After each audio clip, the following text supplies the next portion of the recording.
Hello, friends, and welcome to the Buffalo Social Club. We are coming to you live from our beautiful studio inside Hilbert College. We are so happy to have you with us.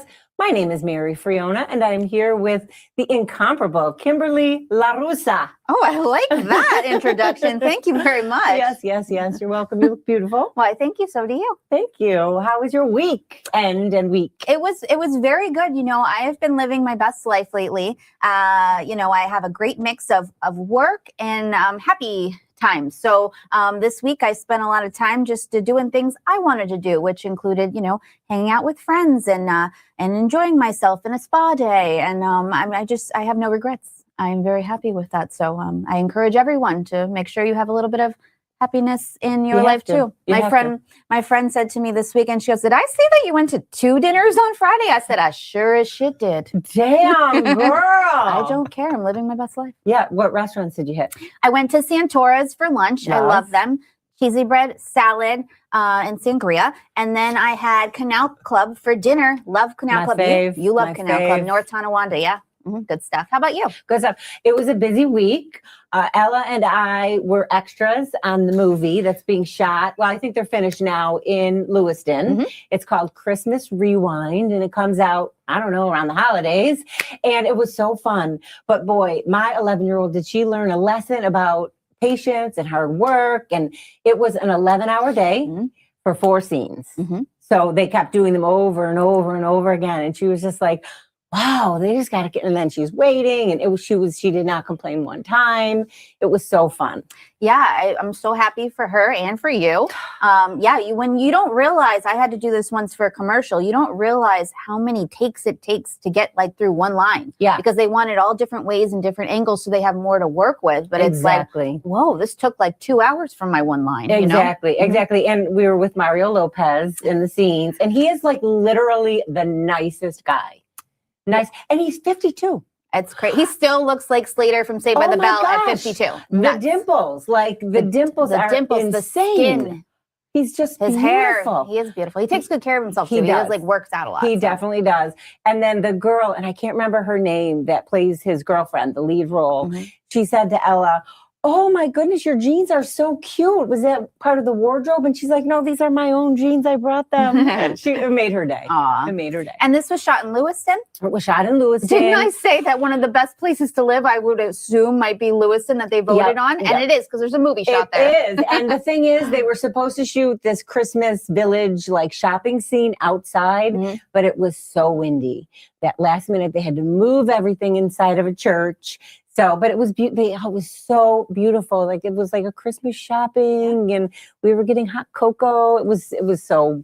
I cannot wait for it to come out. Once in a lifetime experience. Amazing. Well, hopefully not. Hopefully she continues to get these. She's that's what she wants to do. Mm-hmm. So they needed a parent, so that's why I did it with her. But this is her thing. I don't want to do this. I want to do this, but I don't want to do that. Yeah. So, but it was fun. Yeah. Well, I am so excited today. We have a very magical guest, and I invited this guest because he is very interesting and very successful, but also childhood Kimberly wanted him on today so I can enjoy some magical entertainment. So I'm very excited to welcome Leon Etienne from Magic Rock. Yes! Oh man, I love it. I love it. Little morning breakfast. How are you? I'm so excited to be here. Magic rocks, guys. Let's go. Magic does rock. It really does. It's like 52 pickup when you're a kid and they do that. It's a great game. Trick. Yeah. Except this happened magically. Yeah, that was great. It did. I want to know how you got into this line of work as children, me being one of them. I got a magic kit and I thought I could be a magician one day. Not everyone can, but you did it. Yeah, so I started when I was 12 years old. My grandparents gave me literally the gift of magic. They gave me my first magic kit. And don't ever underestimate the power of a simple gift, because that simple gift that they just gave me, they're like, oh, this might be nice for Leon, right? That completely changed my life. It's led to a 30-year career to this point. I've traveled around the world 8 or 9 times. I've performed on 6 of the 7 continents. But basically because I was grounded by my mother, right? Underneath my bed, I had three things. I had my fire trucks, I had my hockey equipment, and I had that magic kit from my grandparents. And I opened it up out of pure boredom when I was grounded, and I learned my first magic trick. And I run out of my room, and my mom goes, "What are you doing out of your room? You're grounded, young man." I said, "Mom, pick a card." And she picked it, and I watched this grown woman's mind just right in front of me. And from that day, I was hooked. I never looked back. The only other job I've ever had was I was a paper boy, and I used all that, paid the tip money to buy magic tricks. And I did my first professional, right? About 3 months after learning that first magic trick, and I've never stopped doing shows. As a kid, since. you were doing professional shows. Oh yeah. So what happened was word got, my mom talked about it at work, like with her colleagues. Oh, my son's into magic. Sure enough, one of her colleagues goes, "Could Leon come over and do my son's birthday party?" So my mom booked my first gig. And then once I got a taste of that, it was always like, people going to pay me to do magic tricks? And I just never looked back. And yeah, in college or in high school, I started competing in magic competitions. Yes, they have those. They have a thing it's basically like the Olympics of magic that happens every 3 years. And I started winning these smaller regional competitions, and I won a national competition, and went to college for business management with a focus in marketing. And all my electives were theater. So I got the business side and the show business. And anyone that's in this business will tell you, if you want to be successful, you got to learn the business part, because number one, it's the longer word of show. And it is arguably more important if you're not going to, work with agents and stuff like that. If you want to kind of control your own destiny, you really got to know what's going on behind the scenes. Yeah, you have to take care of yourself. You have to make sure you know what you're doing. Now, how many people ask you, "Tell me how you did that. Just please tell me how you did that trick"? Yeah, there's a lot of people that ask how things are done, but I find more often than not, and this is the truth about magic in general, the reason you feel something when you experience it, right, is because it brings that joy, that wonder, that mystery of not knowing. In this day and age, we can all just take out our phones and find the answer to everything we want. So the joy is gone. So what happens is sometimes, and Penn and Teller have done great experiments with this, right? They will literally show the audience how their tricks are done. And it's like popping a balloon. You just get deflated because you're like, oh, it was just a piece of duct tape, or it was just this. And the point is, that's not where the magic doesn't live in the secret. Right? Just like anything in life, the magic lies in how you execute and how you use that secret. So if it is a piece of duct tape, I'm just making this up, but if it is a piece of duct tape, it's not the duct tape, it's how the performer used that duct tape in secret to make like a miracle happen in front of their eyes. Magic is something we experience. It's not something you can find an answer to. Well, when you do your magic, it's your whole face, it's your whole body. It's kind of like there could be a funny joke, but if you're not telling it right, it's not funny. It's all in the delivery. Yeah, exactly. Like you could have performer A and performer B. They could do the exact same tricks. Like a comedian could do the exact same jokes. And one audience is going to love the way performer A does it. Another audience is going to love the way performer B does it. That's because we all have our own unique personalities and things we're attracted to, right? So it's very much an art form, just like any other performing art, any other fine art. And it's all up to the audience to interpret it how they want. Do you think that, you're very talented, but do you think that God kind of gave you a gift and then you just ran with it too? Well, I'll tell you this. I started magic when I was 12 years old. When I was 13 years old, I was playing in a baseball game.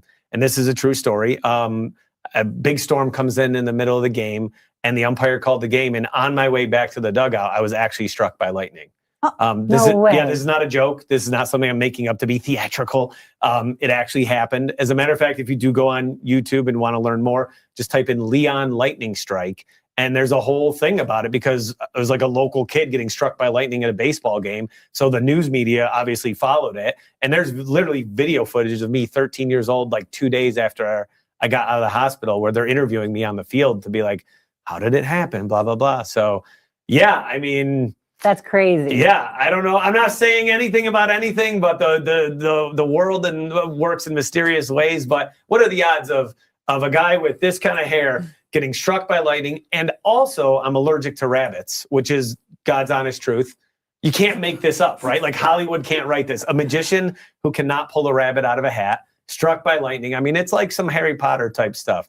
And I'll tell you, as I get more advanced in my career, as I'm 42 now, I'm finding the stuff that means more. Like when I was younger, it's like, okay, how famous can I get? How much money can I get? That whole kind of thing that I think we all go through, like because of society and how we're doing what's thrown at us when we're young and that pressure, right?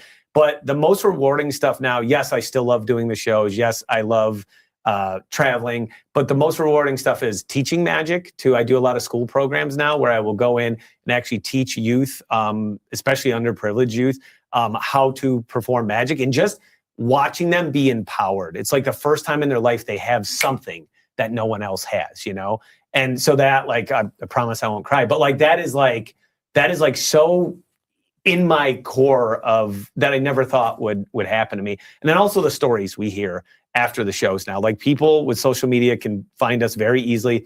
I don't always have time to read them all. Sometimes I'll read them 3-6 months after someone sends them because I just don't have time or I didn't see it at when it first came in. And the stories people share about like what seeing my show that night meant to them or what they were going through personally. And they just needed to laugh. They just needed to have that moment of release that, art can do for people. And I think I saw that you also sometimes go to a children's hospital and perform for the children that are struggling there. Yeah, we're just on tour in Memphis, and Memphis Children's Hospital reached out. They have Seacrest Studios. I don't know if you guys have heard about that in the industry, but Ryan Seacrest has a great charity where he sets up real media centers just like this in children's hospitals, and the patients can come down and make their own TV shows. Aww. And it's amazing. And they have a full crew that helps these kids bring their ideas to life.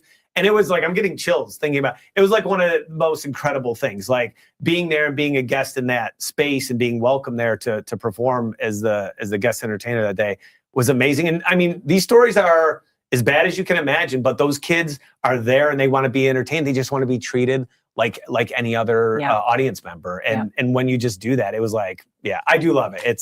It's if I could just do that, but I would only do that. That's really special. Yeah. That's really special. So you were on America's Got Talent. Yep. That is incredible. What was that experience like? Yeah, so America's Got Talent was absolutely insane, right? Like when I was on, they were still filming at Radio City Music Hall, so you got two things going. It's the biggest stage on the East Coast, right? So at the time, I think it can hold 6,000 people seated, but of course, AGT throws in people standing there. So I think there was like 8,000 people in there. So that's number one. Number two, my first time there, the director goes during rehearsal, he goes, when that red light comes on, like it's on my camera right now, he goes, when that red light comes on tonight, instantly, there will be 15 million people no pressure. watching you. And I don't know if they do that in the early stages of the competition, like see who's going to break. Like there's some crazy stuff that goes on with these shows, but it was like, real at that moment. I was like, okay, I'm standing on the biggest stage in America. And then also as soon as that light goes on, it's the biggest TV show in America. And I will say this, the early rounds were very stressful. Not a lot of fun was being had because, I was young. It was like, this could make or break my career. It's not until after you're like, oh, this is just a stepping stone. Like this, it's not all or nothing at this point. But what happened was I actually got eliminated in the semifinals. And then Howard Stern brought me back as his wild card. Oh. And when that happened, because I'd kind of already made peace with the show being over with, when that happened, when I went back, I was like, this is just icing on the cake. Just go have fun. Mm-hmm. And I can see in the episodes, my performances got way better because I wasn't as stressed about it. And that then skyrocketed into about 2 or 3 years of just notoriety and doing a lot of corporate work. It was good for business, obviously, but it's not the end all either, because like there's a lot of acts that have won America's Got Talent that can't even name right now that aren't working, that aren't in the business anymore. And what I try to do is every 2 to 3 years, we try to get on another national television show because it just helps. And so far, for the last 20 years, I've been able to do that. Sure. Well, you did Jimmy Fallon too, which is really cool. Yeah. So I got the night I did eventually get eliminated for good on America's Got Talent. It happened on live TV. I start walking off, and you can see this in the episode. And Nick Cannon says, "But hold on, illusionist Leon Etienne." And I'm like, okay. And I can see the teleprompter goes, and it said something like, "We got a call after your performance last night," because AGT does the performance night, then the elimination night, right? After your performance last night, from the producers of Jimmy Fallon, and they would love to have you on their show tomorrow night. Blah blah blah. And Radio City Music Hall is directly across the street from NBC Studios where The Tonight Show is. Right. And literally I watched the Radio City, it's such a surreal moment. The Radio City Music Hall stagehands, who are the best in the world, roll my equipment literally across the street in New York.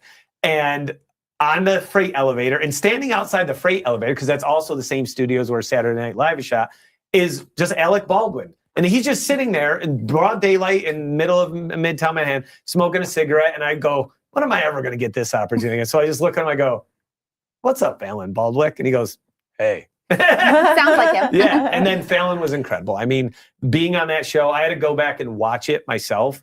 Because the director fooled me with how he was like me, and I was the performer. Like, wait a second, how did I do that? And he did such a good job of live editing in the moment. The care and nature on that set was unbelievable, and that led to like Penn and Teller Fool Us, which I've been on twice. A show called Wizard Wars, which was on Sci-Fi Network. I currently star on a series called Masters of Illusion, which is on the CW Network. And then I just filmed a guest spot in a TV show that just got picked up from Netflix. Or by Netflix, and a friend of mine wrote a role for me. So I literally go on this episode. It's a whole episode revolving around me. He wrote an episode about illusion. So that's going to come out in probably about 6 months from now. I'm excited to see it. Yeah. You never know where it leads, right? I'll be honest, his story just sounds like lightning bolts everywhere. Yeah. Like every time he thinks like, oh, I don't know if I did so great, there's another lightning bolt for him and strikes, and then you do better. Yeah, I think that's what life is, right? It's just how do we navigate this, right? Mm-hmm. The ups and downs. And a lot of times some of those downs are like, wait a second, in disguise, it's the best thing that ever happened to you. It really is. Sure. Oh, for sure. How nice was Jimmy Fallon, though? Absolutely incredible. The way you see Jimmy on TV is the way he is in real life. So I get there, I finally get settled in, right? We get into the dressing room, which his name's on the building basically, right? Especially now, because this was before he was really big on the Tonight Show.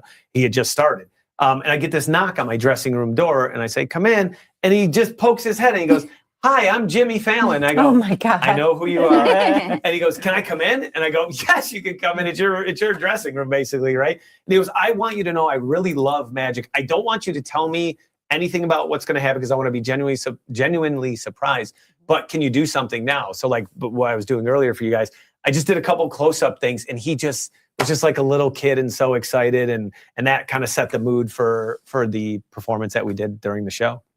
Now, do you have favorites as far as illusionists or magicians that you kind of love? Yeah, so I love that question because there's not a commercial name for me. Like a lot of my peers, when growing up, they'll be like, oh yeah, it was Doug Henning in the 70s, and it was David Copperfield in the 80s and 90s. For me, my favorite guy that I grew up watching is a magician from Spain, and his name is Juan Tamarez. And basically, in America, he could walk down the street with no problem. No one would bother him. But in Spain, this guy is a rock star. Oh my gosh, we were just talking about him this morning. Remember? Were you really? No. You had That was good. I heard me too. I'm like, I don't think I mentioned him. but yeah, I saw what really happened for me was after I was grounded and learned that first magic trick, my dad saw, back when the TV guide, right? He goes, hey, there's a magic show on TV tonight.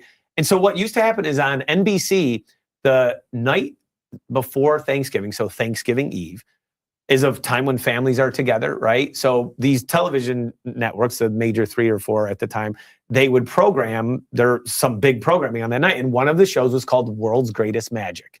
Okay. And so for 5 years in a row on Thanksgiving Eve, there was a show called World's Greatest Magic where these producers got the best magicians of the world together, and then they would do a 1-hour TV special, right? Mm-hmm. And I saw that special because my dad told me about it. And that took my interest from like, okay, this is cool to like, where's that stuff? That stuff is not in my magic book. That's like the professional grade. And my dad had no idea what to do because I was done with the book. And he literally called up, opened the phone book and saw there was a magic shop in Utica, New York, which is where I'm from.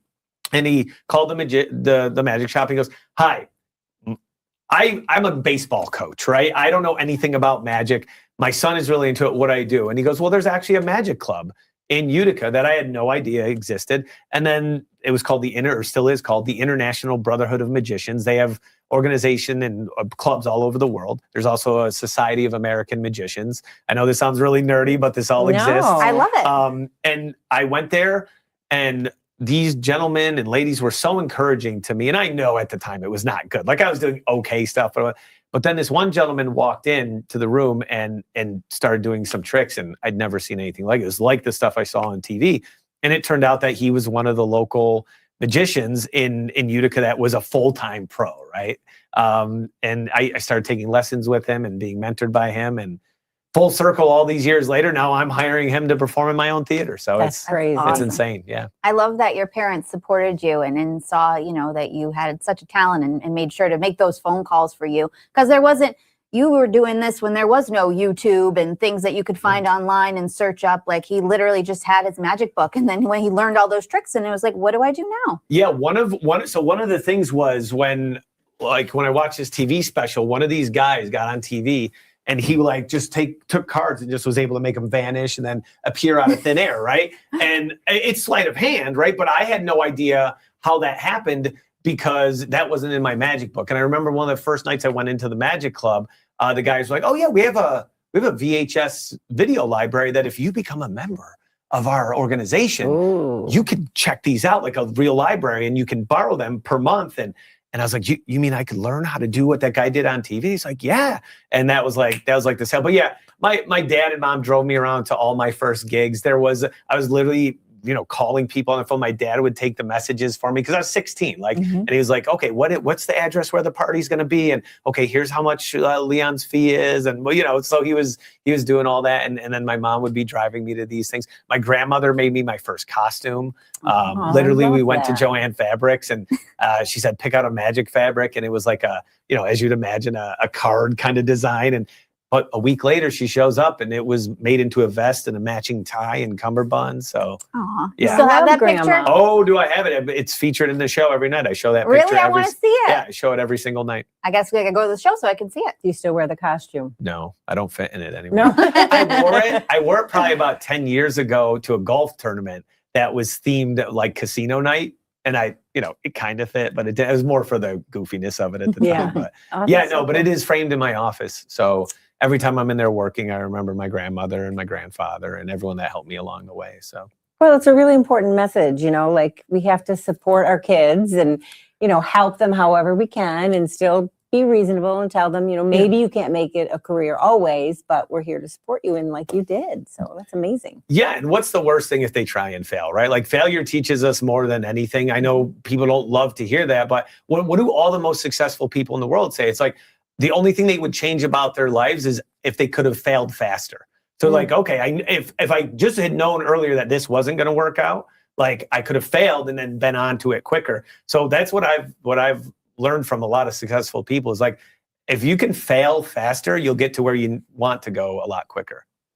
All right, I think we're going to move on to a game. Are you up for games? You ready? I got to be honest. This is the most nervous I've been about anything on TV in a long time. Well, it makes you feel better. I don't know what game we're playing either, so. I don't know except for what the monitor says. And it's called Guess the Gibberish, and I have no idea how this works, but so we're all going to learn together. I don't know.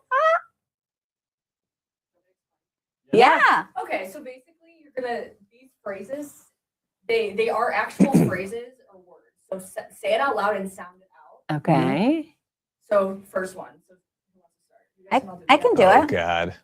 Smoke and meors. There you go. Okay, now what does that sound like? Smoke and meors. That's what it sounds like. Right. Smoke. It is a magic term. I'll give you a try. It is? Okay. Oh, I got it. You can do it. Smoke and mirrors. Yeah. Thank you for the articulation, though, because I would not have gotten it. That was I like good. your articulation. Thank you for the hint of magic terms. Yeah. That's okay. Yeah, that was a good hint. That was good. Okay. Yeah. No, not only the first Oh, okay, okay, now that you Now said you that, get they're it, all okay. coming together. Okay, all right. Lack of Sam. You know it. Lack of Sam. I don't know. What does a magician do when he casts a spell? Alakazam! Yeah, look, Wow, you're teamwork good at makes this. teamwork. You are Yes. good at this. Well, only because Liz told us these were magic terms. I'd still be going, huh? The rest aren't. Oh, okay. All right. Damn, Leon, that one, the Leon, third one's read it. yours. Oh, God, I'm horrible at this. Greatest dove fall dime. Greatest dove fall dime? Am I Greatest of all time. Yes! Yes! Oh my gosh. Thank Okay. you. Stop laughing back there. I told you I'm not good at this. Who's that? Who's this? Kimberly. May y'all haunted hint co-wolf. Yeah. My y'all haunted. May y'all haunted hint co-wolf. I have no idea. May y'all haunted the wolf. Oh man, May y'all. this is like the hardest. We need some kind of. Okay, do you want me to? I'll say it how more closely. Yes, please. Okay. Open me. My alarm didn't. My alarm didn't go off.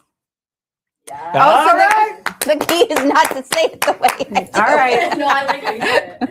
Your card has been declined. Your card Your is back It's line. been declined. Oh, Yes, we're getting too good at this now. this is so Hate when embarrassing. that Okay, happens. when la I've gifts you've Emmons? Sorry, I should have kept my glasses on. It's like an eye test. When la I've gifts y'all Emmons. That's what it says. Right. That, am I- Well, what does it really mean? I have when no la idea. I've gifts you've When life gives you lemons. Nice, very good. Ladies. Yeah. Very We good. can do this all the We time. can. This is Wow, that was impressive. great. Wow. Mhm. Thank God you guys were here. Yeah. No, you did great. You put us on to a right start because we would have messed that up Yeah, really bad. yeah, yeah. Well, that was so much fun. That was fun. I love doing those games. Me too. I love doing those games. Mhm. But there's a lot that we want to get to. And our next segment is sponsored by our wonderful friends at William Mattar Law Offices. So we call this Right Here, Right Now.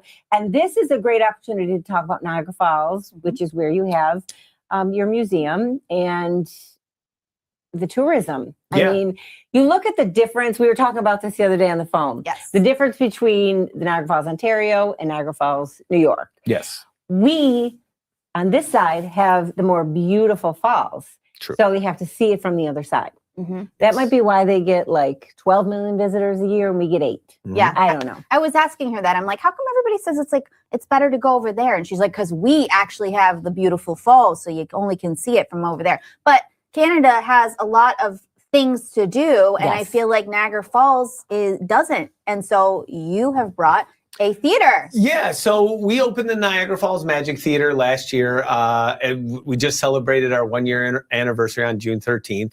And basically, it stemmed from a couple things. I tour extensively for literally the last decade, and we're still doing that as well. But it's kind of like, okay, if we did want to settle down or slow down with the touring life, what do we do? And there's a massive movement right now around the country of small boutique magic theaters popping up. And I think it's actually because of technology. Like people just want to break from the technology, from always having the answers in their hand. We as human beings are programmed to experience wonder and joy and fun in our lives and not always knowing the answer. It's part of being human. And magic is seeing a huge resurgence. And I think that's partially because of all the technology, all of the, TV culture that's happening. People want real life experiences where they can sit in front of someone and experience. Curiosity. Curiosity, yes. And you can watch magic on TV, but nothing replaces the live magic experience. Thus, the Niagara Falls Magic Theater. We were up there visiting because I'm not from Western New York originally. I now live in Orchard Park, but I'm from Utica originally. And when my girlfriend and I decided to move back towards her family, we started exploring the area, right? Because I wanted to learn about it. And we went up to the Niagara Falls on the New York side, and there wasn't much to do, especially at night. However, you hop over the Canadian side, there's casinos, there's theaters, there's family like go-karts and all that stuff, family fun center. And we realized, well, maybe there's a market need here. And we tested it. We tested it and just decided to do a couple shows the first summer without investing in a theater. And the test went well. And then last year we decided an opportunity came up in a hotel where we could have the whole lower level to ourselves. And on a whim, I literally just was like, all right, let's do it. I was actually in Thailand when I got the call. And the landlord was like, are we going to do this or not? And this was like in March. And we didn't have a theater. And he's like, we're supposed to open on Memorial Day, right? And so literally sight unseen, I just said, let's go for it. And before I even got back to the US, the contractors had already started gutting the place. So we took it down to the studs. It was not a theater before. It was an old hotel banquet room, which we now have a 100-seat, beautiful state-of-the-art theater, state-of-the-art lighting, sound system. If you look at our TripAdvisor and Google reviews, a lot of people are comparing it to the quality of Las Vegas, but the intimacy factor is huge because it's not that big of a theater. And we're really proud of it. And I think speaking into the tourism in general, I've only been doing business in Niagara Falls for a short time, but I think we got in on the ground floor. There's a lot of private and public money coming in on the US side within the last 12 months for sure, but I think there's more earmarked. It's because they realize they're losing to Canada. Like it is so developed in Canada. Yeah, well, the Niagara Falls portion, they have been saying now for more than a decade, we're going to do the nature and the trails and they now realize it took them a long time. You don't make a lot of money off of that. So that's why they're starting to say, okay, we need to bring in more business. And it's the small businesses that they want, because not those big conglomerates just aren't ready to put that kind of money in a place like that. Yeah, I think two things, right? The nature aspect that we do have on the New York side that we are preserving is an asset for sure. But as soon as you step foot out of that state park, you're absolutely right. There's not much to do. I mean, you can go to Hard Rock and have dinner. You can go to one of the other boutique restaurants and have dinner. But then between, let's say you do Maid of the Mist, Cave of the Winds, all of a sudden there's a huge gap between doing those and then the fireworks, which are at 10 p.m. every night, which I do recommend people see. They are truly magical over the falls. But like, what do you do in between then? So our show is scheduled right at 7 p.m. Because it's the perfect like leeway between dinner and then that firework event. But I am excited. Again, I'm an outsider, so I'm not as beat up by all the news that's been, the history that's been there. So I'm trying to bring positivity and an optimistic point of view to it. And so far, the reviews for the show are great. Our numbers aren't like through the roof yet, but we're working with enough smart people to help us get the word out and get the message out. And we're very excited. Well, we appreciate you for bringing something for people to do. I mean, Niagara Falls is not too far from me. You grew up there. So yeah, it was appreciated that you picked that area to do something entertaining. I mean, you have one of the most magical things in the world, literally 500 feet from where our theater is. Like we're right there. We're right at the entrance of the state park. We're located in the Comfort Inn, which is right there on the corner. And why wouldn't you bring a magic show to one of the most beautiful places in the world? And it really is. Like in the drive-in when I come along, it's just like every day I'm just captured by the movement. I know we can all take it for granted. We're all busy in life, but everyone just stop and take a breath sometimes and see what's around us. I think you'll see there's magic everywhere. Yeah, I mean, the sounds of Niagara Falls are so beautiful. And it is a risk, but I'm so glad you're doing it. And I think you're talking about over $1 billion, tourist industry.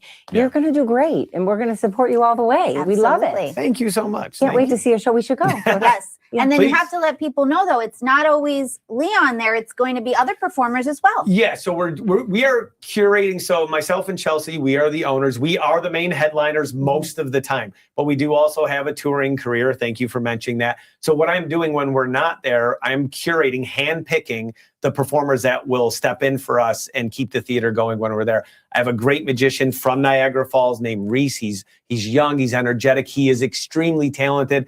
I didn't have half the talent he has when I was his age, and I mean that. But we're getting him stage time, and he's learning, how to help run the business side of it, which, as I mentioned earlier, is so important. So we're excited about Reese. I actually hired my original mentor is filling in for us this summer, and it was like a full circle moment. I'm getting chills again. Full circle moment for both of us. Like he was like, Leon, you were that 13-year-old kid that I met, and now you're hiring me to perform in your venue. So we're so excited about that. And then throughout the years, as the year progresses, I'm going to bring in other performers. I think we're also going to start dabbling in some comedy as well. I had a meeting with someone the other night, and they said there hasn't been, to their knowledge, and they're up on the local knowledge in Niagara Falls, there hasn't been a comedy club in Niagara Falls in well over a decade, I would think. I would think more than that. I only know the Helium. Yeah. So I don't, you're right, Helium then downtown. It's only one. But so we may start dabbling in some of that. So maybe we do the magic show at 7 and then a late night comedy or something. Love that. I love that. We'll see where it goes. Ooh, the sky's the limit. We'll see. Sky's the limit. Oh, that's so nice. I know. I'm excited to go. Yeah, we'll make it a date. Yep. A double date. A double date. Yeah. Well, congratulations on all of your success. Thank you for the exposure. It was so wonderful meeting you at Channel 4. I mean, your story's incredible as well. And it's just good people. When good people get in the room with one another, I truly believe anything is possible. And I'm not saying that to be cliche. It is true. It is what it is. Like the way you look at life is what you're going to get out of it, right? I think that's a perfect final thought for him. Yeah. That was good. Yeah. I liked what you said before the show, too. Yes. Yeah, I can. Yeah. So this isn't original to me. I'm sure it's been said by people much smarter than me, but you miss 100%. Sorry, let's try that again. You miss, thank you, camera work. You miss 100% of the shots you don't take. And it's so true. Like, what's the worst thing that happens, right? You fail. Okay, big deal. People fail at things all the time, right? Failure is not an awful thing. Failure is a learning experience. So now you know what not to do, right? It's like the light bulb, right? Edison's famous quote is he didn't what he try 1,000 different ways to make a light bulb. He's like, I didn't fail 1,000 times. I just learned 1,000 ways not to make a light bulb. But on 1,001, I think it was way more than that. But on 1,001, he's like, aha, I got it. And then he changed the universe with it, right? So, Right. And if he didn't try, we wouldn't have light bulbs. We'd be in the dark. We'd be in the dark. somebody's got to try this stuff, right? Someone's got to try it. That's so funny. You want to do yours or mine? Doesn't matter. Okay. I'll go. Okay. Okay. So my final thought is really a thank you to Haley Steinfeld, who wrote that beautiful letter to her daughter. I don't know if you guys saw that. Did you see that? I have not seen She it. wrote a beautiful letter to her baby girl Aw. on her blog, Bow Society.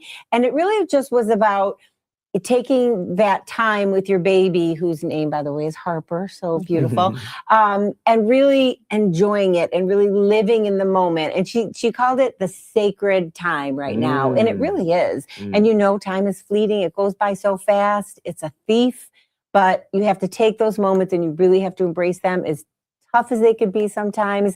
And it doesn't have to be just motherhood. It could be, you know, your first days in business or whatever it might be. And just take those times, and they may be difficult, but you're never going to get them back, because once that moment's over, you'll have other moments, but never that moment. So you got to really embrace it. And I love that. That's beautiful, Mary. I love that too.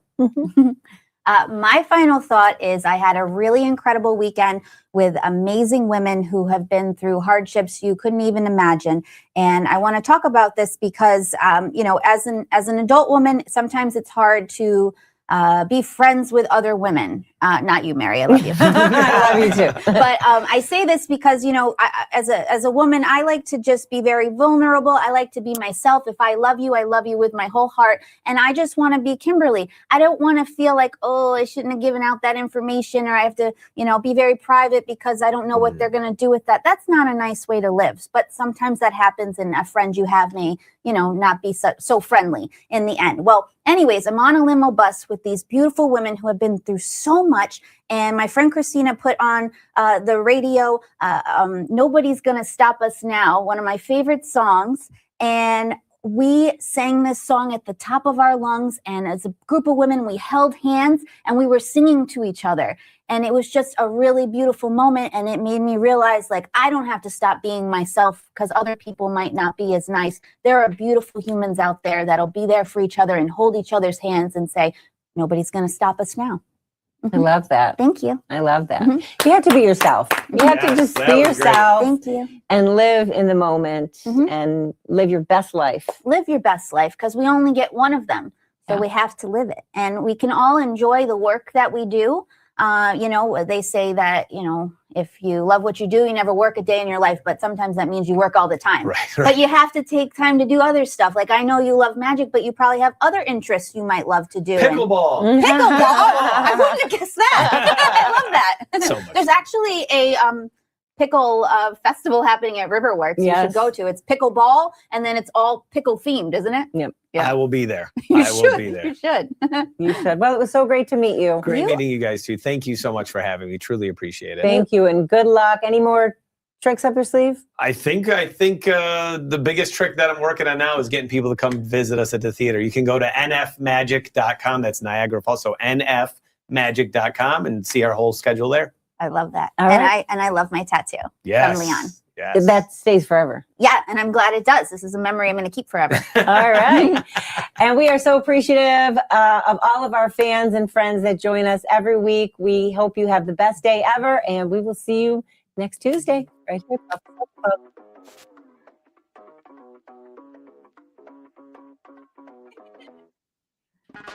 puff.